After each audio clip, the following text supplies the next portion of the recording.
In a peaceful African village surrounded by mountains and forests, a young prince named Kofi fell in love with Zara, a beautiful trader from a distant land. Their love was forbidden by the village's ancient laws, which stated that no one could marry a foreigner. Driven by love, Kofi made a bold decision to change the law, but he had to remove his father, the king, to do so. He poisoned his father and became king, changing the law to allow love without boundaries. He and Zara ruled the village wisely and had 3 children, 2 daughters, Amani 16 and Amara 12, and a son, Kunto 18. Their rule brought peace and prosperity, but Kofi always felt the weight of what he had done. The return of Ikof. Years passed, and the village flourished under Kofi and Zara's rule. Their children grew up knowing love, unity, and the values of their parents. Amani, the eldest daughter, was strong and wise beyond her years.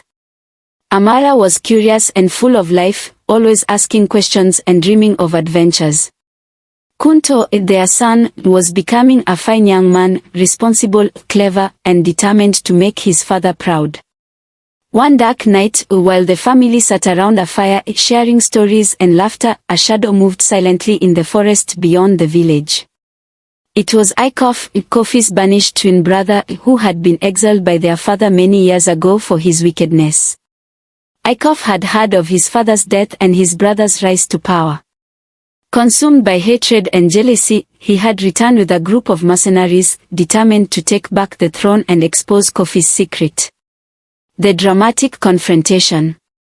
As the family enjoyed their evening, a sudden crash echoed through the village. The sound of metal clashing and shouts of alarm filled the air. Kofi's face turned serious. He knew something was terribly wrong. "Stay inside," he commanded his family as he grabbed his sword and rushed outside. The village was in chaos. Ikof and his mercenaries had breached the gates and were attacking the guards. "Kofi," a voice rang out over the din of battle. Ikof stepped forward, his face twisted in a cruel smile. "Did you think you could rule this village without consequences? Did you think I wouldn't find out what you did?" Kofi's heart pounded. "Ikof, you were banished for a reason.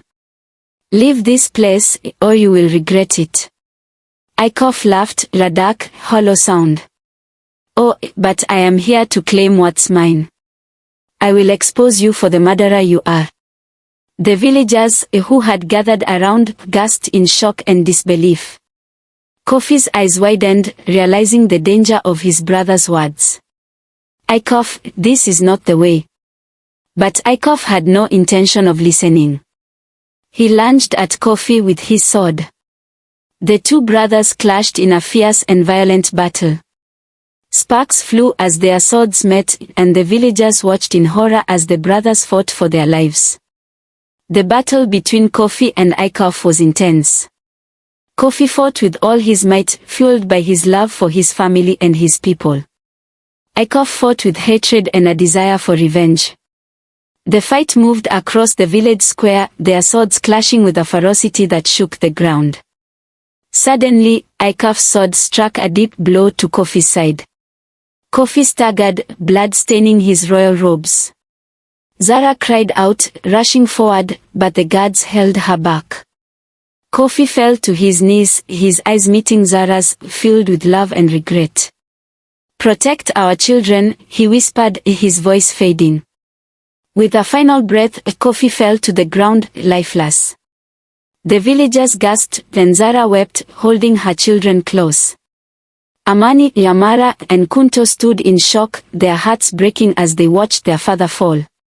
Ikof, with a sinister grin, raised his sword and declared himself the new king. "Your beloved Kofi was a murderer," he shouted to the crowd.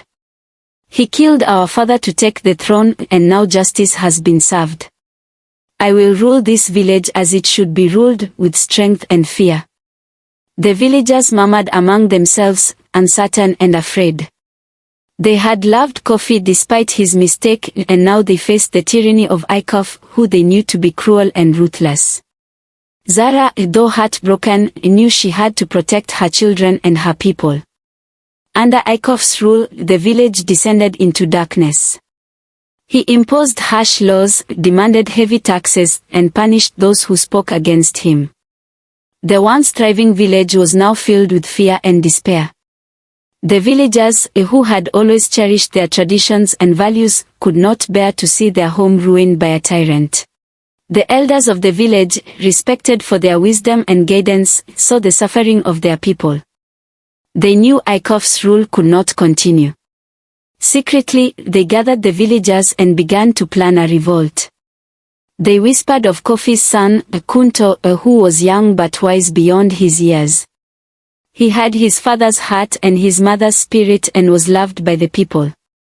One night, as Aikof slept in the palace, the villagers gathered in the village square, holding torches and chanting, "Down with the tyrant! Down with Aikof!" Their voices grew louder, filled with anger and determination. Aikof awoke to the sound of the villagers outside the palace walls. He rushed to the window and saw the sea of angry faces below. "What is this?" he roared. The elder stepped forward.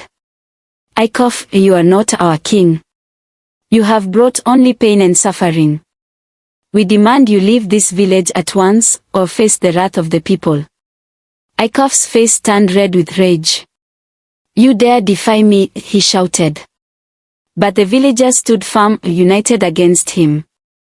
Seeing no way to maintain his power, Aikof realized he was outnumbered and outmatched. The hatred and rebellion in the eyes of the people he wanted to rule burned him. Reluctantly, he gathered his remaining men and fled the village, swearing revenge. With Aikof gone, the elders turned to Kunto. Though he was only 18, they saw in him the wisdom, courage, and kindness of his father and mother. "Will you lead us, Kunto?" they asked. "Will you be our king and guide us back to the light?"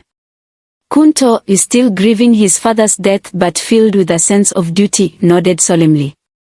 "I will lead our people, not with fear, but with love, as my father once did. Together we will rebuild this village." The villagers cheered, and Kunto was crowned the new king.